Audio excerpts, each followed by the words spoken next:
focus on hitting your goals in every area of your business. Remember, the universe rewards the bold. A leader has to take the risks. A little bit of one from the beach, man. So let's do it. You got to wrap the brand. Yeah, for sure, man, for sure. So what's up, Cody? What's happening, man? Where are you from?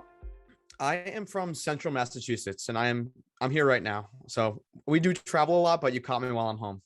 That's awesome, man. Well, that's cool. Well, thank you so much for coming on today. I'm excited to talk with you, man. You're the co-founder of Gold City Ventures. You also have a podcast, real estate, passive income. Got financially independent at 25. We got a lot to talk about, dude. I mean, I know. Strategic investments, online investments, and businesses, and intentional spending. And so, like to work out and all that good stuff, man. I feel like I'm like selling you on a dating app or something like that. And he likes to work out and hike on the weekends, So, anyways, man, what's going on? Like, so you got financially independent pretty young. Who taught you all this shit, man? Like, how did you learn all this at such a young age?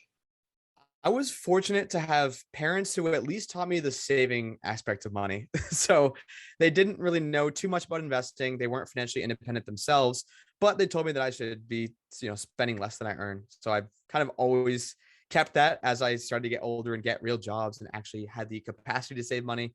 But it was when I was 19 and I read The 4-Hour Workweek by Tim Ferriss when my whole just money mindset like exploded.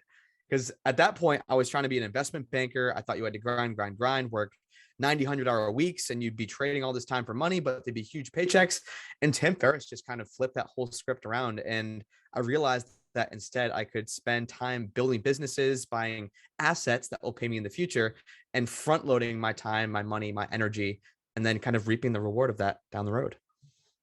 Well, you're going to love my new book, man, Wealth on the Beach. So it's brand new, just came out. Make sure that you are actually the pre-launch is right now, but it's just coming out right now. And you're going to love it because that really is wealth on the beach. I mean, that's what wealth on the beach means. Yeah. It means passive income. It means freedom. It means having businesses that run with or without you. And that's the beauty of what happened to me. So I'm really curious though, what did your parents do again for a living, and what kind of kid were you growing up?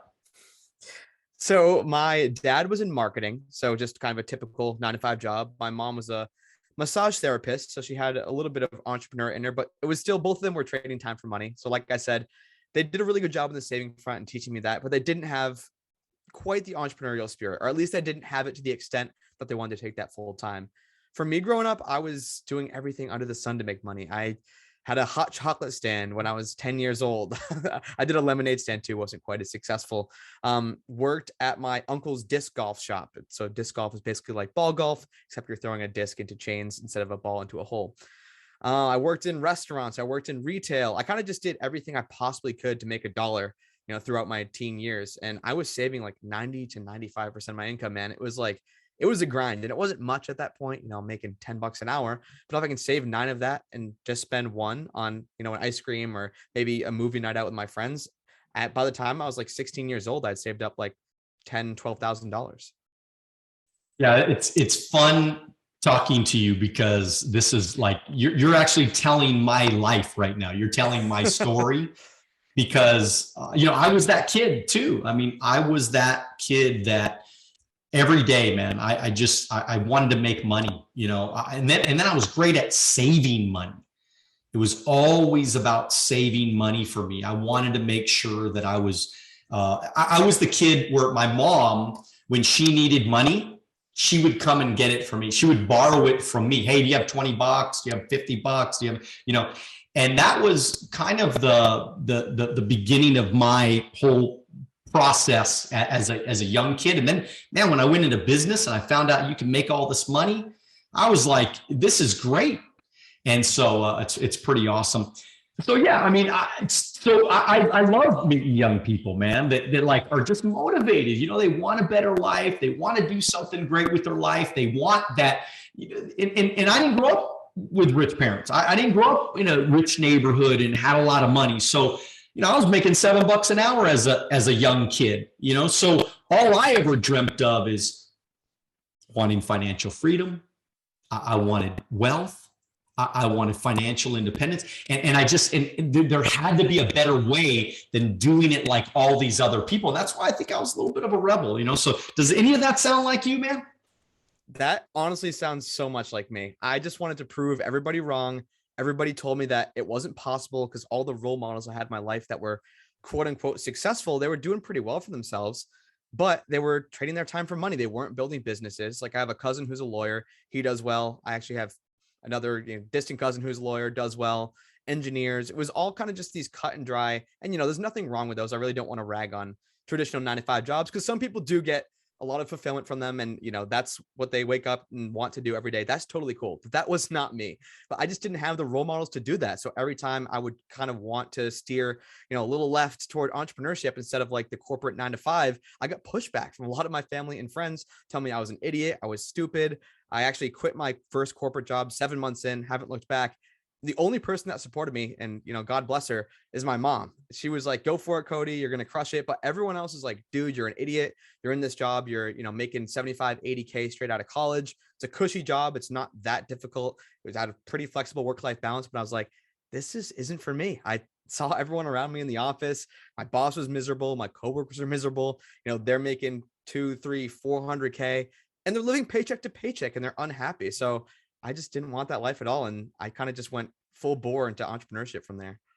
What did you go to college for? I went for finance and economics. So now in your life as a business owner and entrepreneur, what did you learn? I mean, could you have done it without college, or do you think that college was a good, a good thing in the direction that you ended up taking in your life? That's a really good question. And I think my answer is going to be kind of strange to some people, because I think the reason why college benefited me were for reasons that people don't typically think of. So when it comes to actually like core course work, I probably use 3 to 5% of that in my day-to-day life, like a very, very small, and I'm in personal finance and I use 3 to 5% of my finance and economics degree. What I really did learn was, one, how to learn.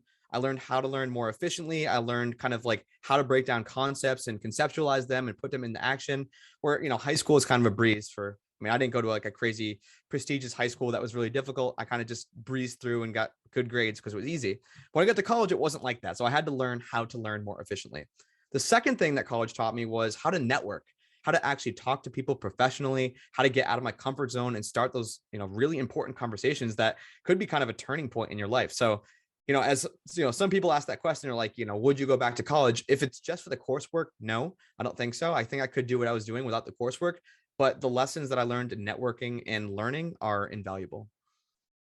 Okay. So to all of you that are listening to this right now and you're thinking about going to college, those were really good reasons.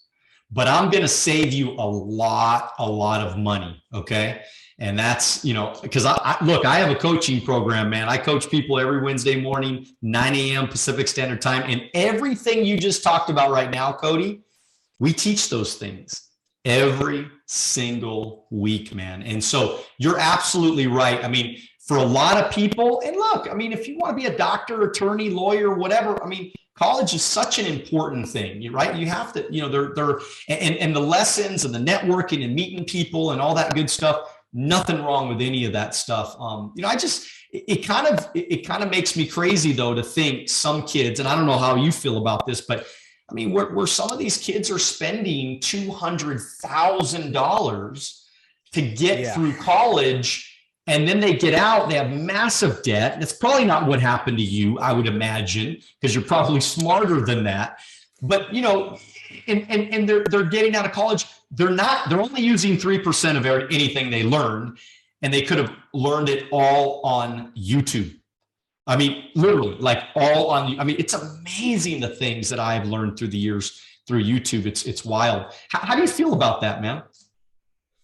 Yeah, I know. I definitely concur with what you're saying. I think it's just so important to know why you're going to learn something. And again, this isn't just for college, but like, you don't want to sign up for any program if you don't see an end goal. Like, you shouldn't sign up to college for, at some Ivy League school or some private school for $50,000 a year, like you were talking about. I was fortunate enough to graduate with no student loan debt. I was really intentional about scholarships and grants. I applied to like literally 150 of them going in. So I'm a bit of an anomaly, but yeah, for a lot of my friends, like, they're just digging themselves out of student loan debt, and that makes them kind of ineligible to, go out and buy a house, which is a great way to build wealth, or invest in a business, which is a great way to build wealth, because they're just trapped living paycheck to paycheck, spending 500, 800. I have one friend who's paying $1,500 a month in student loan payments. So I absolutely agree with you. It's not necessary, but man, if I go to the doctor's office and they don't have a degree, I'm walking the other way. That's it. Oh, of course. Yeah. Hey, look, I got some really good advice though to all of those people that are spending big money on student loan debts. You know what my advice to them is? Stop paying the student loan debt. First of all, it's probably going to all eventually get it's all going to become forgiven. Now, if you want to pay it because it makes you feel good and you feel like you want to pay it back and all that, go for it, pay it back. But the truth is, what's going to happen if you don't pay it back? They're just going to take it from your Social Security. But who cares if they take it from your Social Security? You should be financially independent. Shouldn't need Social Security, 30, 40 years from now, okay? So, but the other little key here is just make sure, my brother used to be in the student loan business. And he always used to tell me that as long as you pay a little bit towards that student loan, they won't come after you. And I think there's so many people with student loans anyways. I don't think they got enough people to come after you. Okay. I don't think anybody's coming after anybody. But the key though here is that if you feel like you are so up in debt that you can't function in any other direction, like you said, they're so in debt, they can't start a business. They're so in debt, they can't buy a house. They're so in debt, they can't make proper, financial decisions. Well, guess what? You need to quit paying the student loan debt. I would rather you not pay a student loan debt and, it mess up your credit a little bit or something like that, than not do all of these other things that could change your life dramatically. So again, I know it's like totally not advice that you would hear from most people, but I'm telling you that, as long as you pay something, they ain't coming after you. So anyways, what's a passive income? So what got you? So I know you got excited about passive income, but what got you excited about passive income, and what type of passive income do you have right now? I have tried every type of passive income under the sun. And what got me so excited about it was just what you were saying, like just the notion that I don't ever have to work anymore if I don't want to. It's the craziest feeling. And again, a lot of people don't even know that that's possible because they're, buying liabilities, they're buying a flashy new car, they're buying this house they can't afford, not like investment properties, and, maybe driving an older car for a couple of years while they're building up their kind of wealth formula. So for me, it was kind of digital products first. So I started selling things on Etsy and on Shopify. I was selling like templates and also all sorts of things, actually, like games and postcards and invitations. And it was with digital products, it was something that I could create once. You can put it, in my example, in my Etsy shop or on Shopify, or if you have your own website, you could put that via WooCommerce. You put that thing up once, and whether, you don't have to sell exactly what I'm selling, but it could be an ebook, it could be a guide. You could make 1 or 1,000 sales on that product, and it's no extra legwork for you. So like that revelation was just so crazy to me, because you don't hear that. People don't teach you that in college, that there are these things out there, and it doesn't have to be digital products. I'll talk about some other ones in a second, but there are just so many things like that where you front load the work, you front load the time, you front load the energy, and then you can just make a bunch of money off of that one thing. So, ebooks are a really good example I know you have a lot of entrepreneurs in your audience, and you guys already know if you're selling ebooks. And if you don't have an ebook, try making one and selling it. And again, you make one sale, it's the same amount of effort as 500 sales. There's no difference. So after that little taste of like getting some sales on Etsy and Shopify and in my own store on my website, I was like, okay, I've got something here. This is pretty cool. Well, it is cool because, and look, I think a lot of people don't realize how important it is to have an ebook or to have a book. And I wish I would have learned this 20 years ago. I mean, there was nobody in my sphere of influence that was teaching me these things, and nobody ever did it really. I mean, I think one guy really in our business that, he did something like that. And I always kind of dreamt of doing it, but I wish I'd have done it a whole long time ago, ago, because, first of all, from a branding standpoint, it can't hurt you, right? Unless the book really sucks. But from a branding standpoint, it's a good thing. I mean, when people hear you have a book, it's kind of a little plus, right? They're like, hey, that's somebody that I may want to talk to because they have a book. But the other piece of it is that book could be sold for the next 10 years, 20 years, 50 years, and you're earning income from that book forever. As long as you're alive, as long as it's sitting there on the website somewhere, and maybe you're promoting it a little bit, it's going to make some money here and there. So, there's really no downside to it that I can see. Yeah. I mean, it's seriously just from a book or ebook, like it's just investing your time and energy. Like oftentimes, I mean, yeah, maybe with a book, you need to hire like a publisher and an editor, and it might be a couple thousand at the end of the day. An ebook, because that's why I led with that. It's a little less labor intensive. So you could do an ebook for $0, like literally spend $0. You could create an ebook like in Canva for free, for example, online graphic design program. And you could go and list that, and all you've invested is your time and energy, and then you're making passive income. So that was kind of the first thing for me. And I guess this was alongside. So, you can consider this passive income, but a lot of my friends in my age range, I'm 26 years old, don't invest at all. Like in, the stock market, in crypto, like whatever floats your boat, whatever you want to invest in, but just investing in an asset that's going to appreciate, that's going to, increase in value over time. It's just insane. I'm sure, Daniel, like just compound interest. It is seriously the eighth wonder of the world. I know Albert Einstein said that, but you put like $1,000 a month away, starting at 25, by the time you're 65, you're going to have a couple $1 million just sitting in that account. It's honestly crazy. And and that's with putting in like maybe 400,000 or 500,000 of your own money, but the compound interest is what adds all those millions on top of it. And then the last thing that I kind of got introduced to, and this is something that has got a lot of people super wealthy, is real estate. I want to stop you real quick. I just want to mention that you're absolutely right that people need to start investing, especially at a younger age. I mean, let's just think about it, right? The time value of money.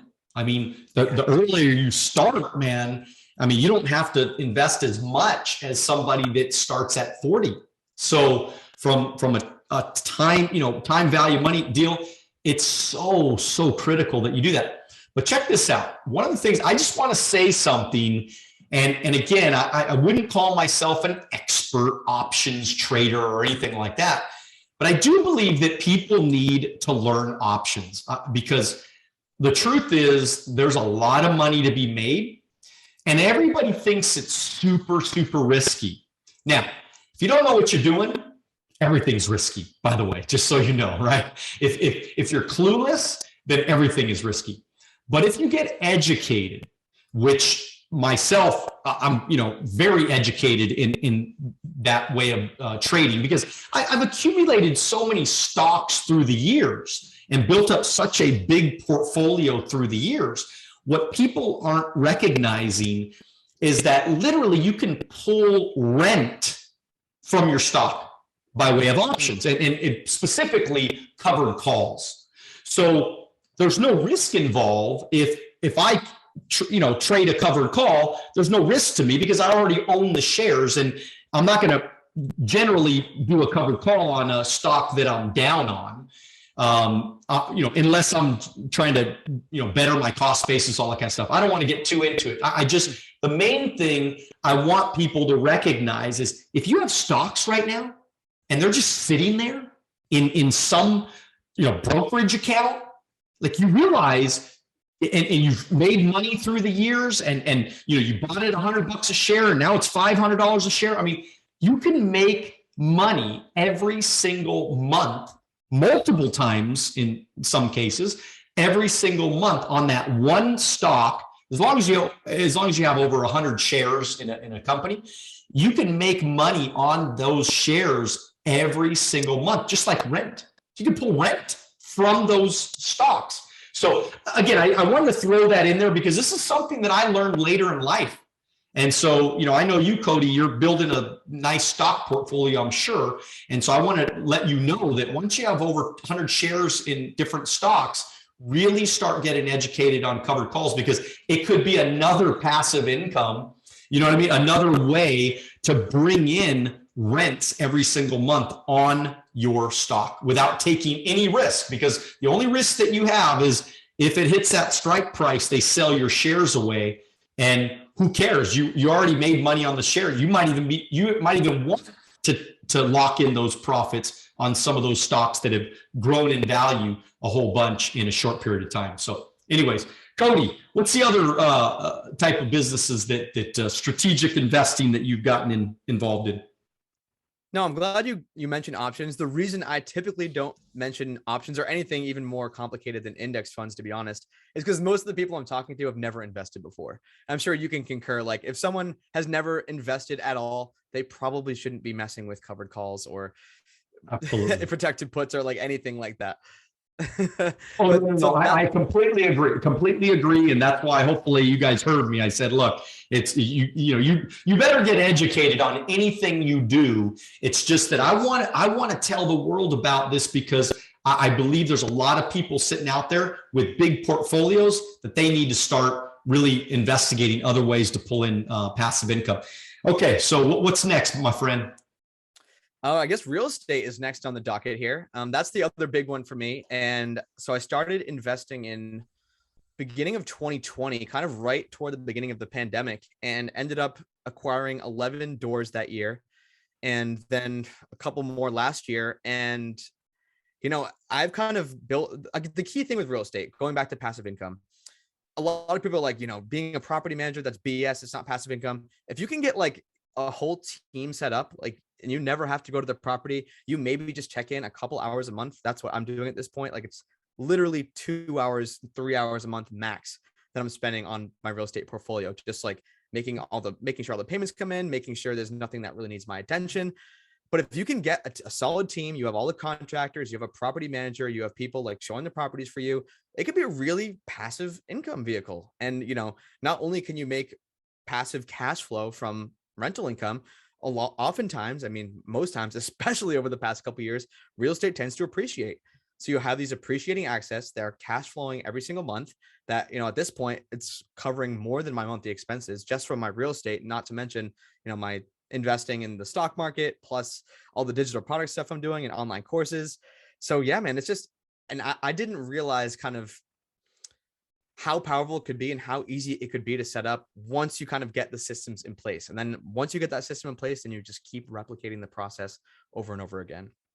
Yeah, I love that you talk about the passive income aspect. And real estate is a great place to be. And, I've had a building for 15 years that I've been able to, pull, like $1.5 million of equity and and rents and all that kind of stuff over the last 15 years. So there's a lot of incredible, reasons why people need to invest in real estate. What I would, again, just to throw a little nugget to everybody watching and listening right now, I would really make sure that you're very intentional, though, about really building a business, like a real business that pays you a lot of money. Because one of the things I'm always telling people is, look, I think it's great when we can make money on our stocks or dividends or, whatever. But to me, the best investment I ever made was building a business, that pays me $1 million a year, whether I get out of bed or not. You know what I mean? It's like that has been, because the business has paid me $21 million or something like that. So maybe even more by now, but it's like that to me is one of the best decisions I ever made. So being an entrepreneur, that has allowed me to buy real estate, right? It's allowed me to, to really, give myself opportunities to get in venture capital deals and things like that. And then again, on top of all that, build the stock portfolios, and then where a lot of the extra passive income comes from, the dividends and the appreciation and all that stuff. But the point I'm trying to make is that, you're absolutely right. You have to think about these things, and along your journey, what's happening is your passive income over here is bringing in enough money to take care of rents and mortgages, or not rents, but mortgages and expenses and things like that. So that way you have money to put into your stock portfolios and to buy more property and things like that. So does that kind of make sense? Yeah, no, I think it's so important to run the numbers, and a good rule of thumb, and this is not like talking about commercial, just like simple residential, if you're just getting started out in real estate, that a lot of people in my circle use is the 1% rule, that says that it's just a proxy, but if you can get 1% of monthly rent, 1% of the property value, you should be able to command in monthly rent. So if you're trying to buy like a duplex for $300K, you should be able to get about $3,000 in monthly rent. And that's just like, again, it's a very initial proxy, but it's a good way to know, like you said, is this place actually going to make money? Because I really don't want people to hear this and just go out and buy a property, even though you have no idea. You haven't looked into comps. You don't know what the rents are going to be. You have no idea what the mortgage payment or interest rate is going to be. If you get into that situation, then you're not going to be making money, unfortunately. So just like you said, Daniel, I really think you got to think of it like a business. Like every business wants to make money. You got to make sure you're in the green. You got to make sure you have calculated and looked at all those expense items and making sure that your income is above that, so that you can build generational. So inflation is record high. Interest rates are record high. How is that affecting you right now?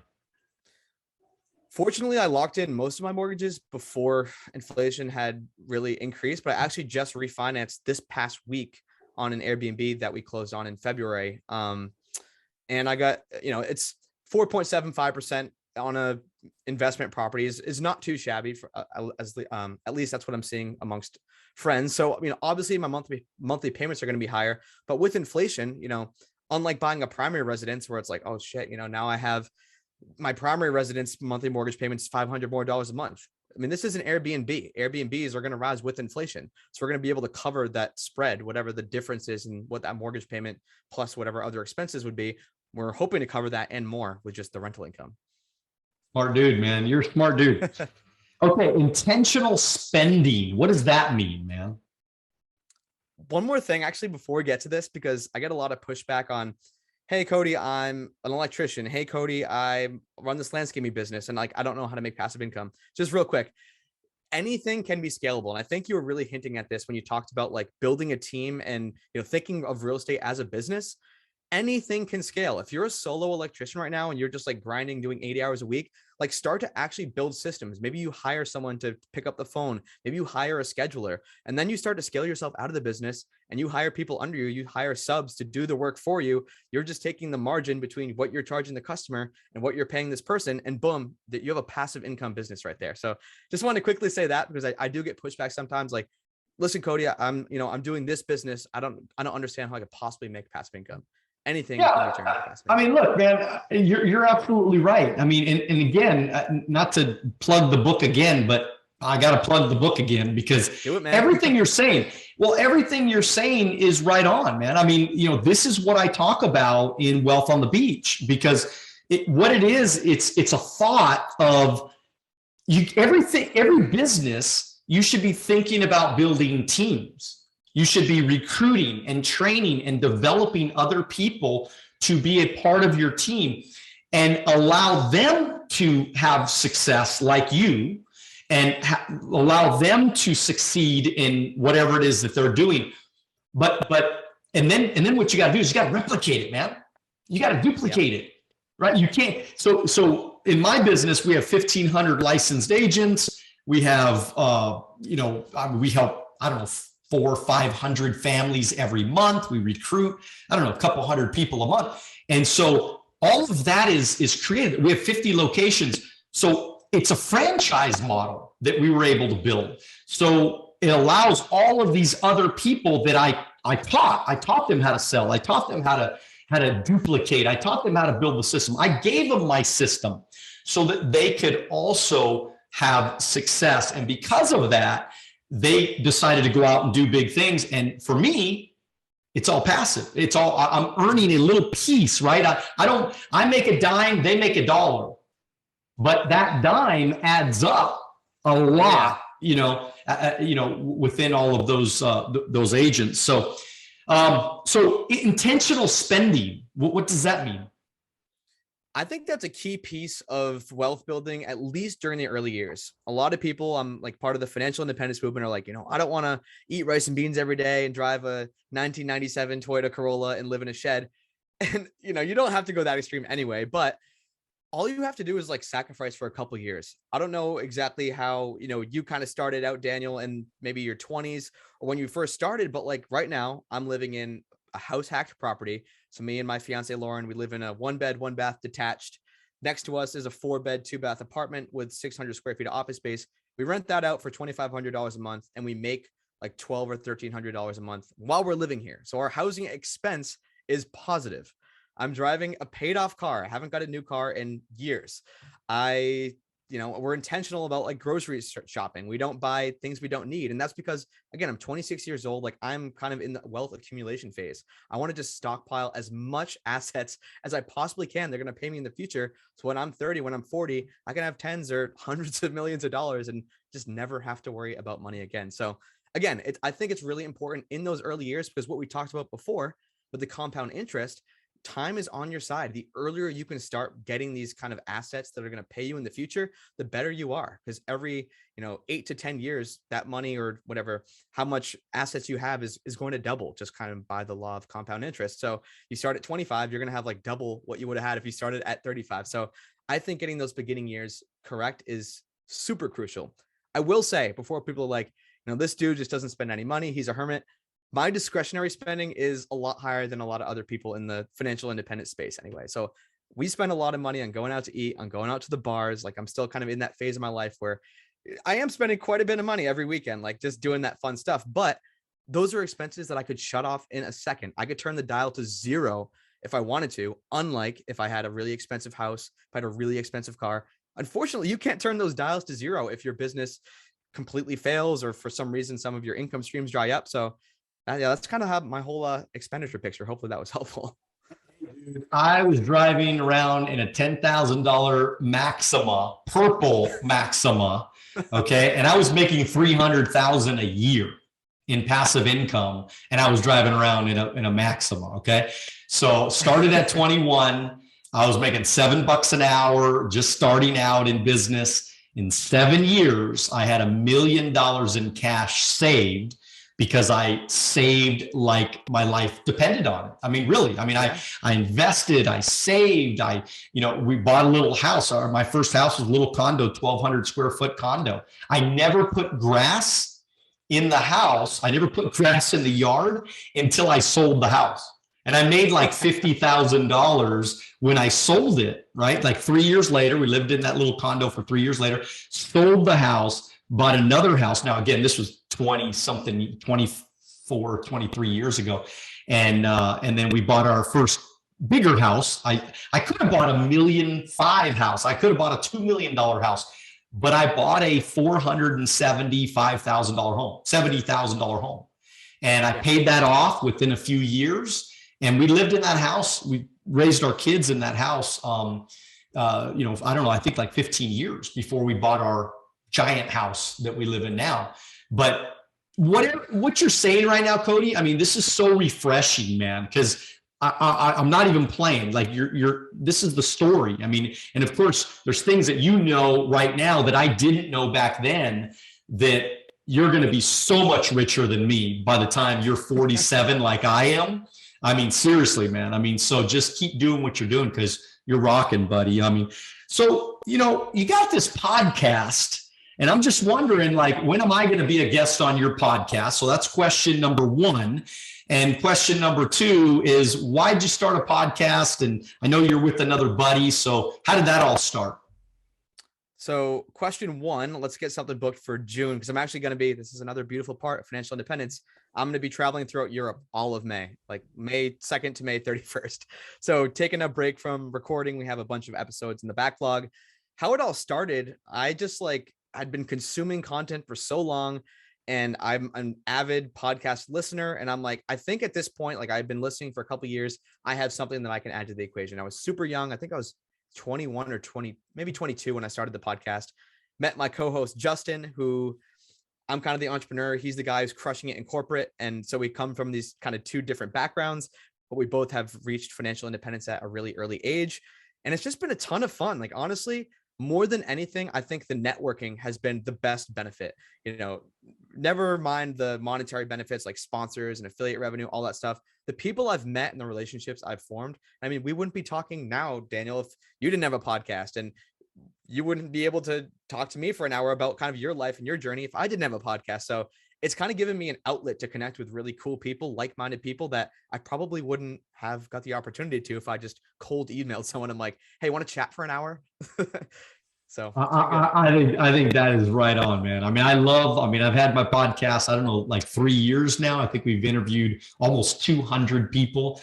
And it has been such a joy of my life that, I mean, I have so many incredible friends. I mean, it's crazy because I've been sending them all like, hey, buy my book. And they're like, yeah, no problem, man. We're going to buy a bunch of books. Don't worry, man. We're going to support you. We're excited and we're fired up. You know what I mean? And it's like, it's just, these are all incredible people that, I mean, just even the quotes inside the book, believe it or not, are of a lot of people that I've interviewed actually on the podcast. So I actually wanted to pay them homage, you know, or whatever, right? To, you know, to them being on and just that little relationship that we have. And it's just, it really is cool. I mean, Tim's story, he has a little quote, like right when you open the book, it's like one of the first quotes in there.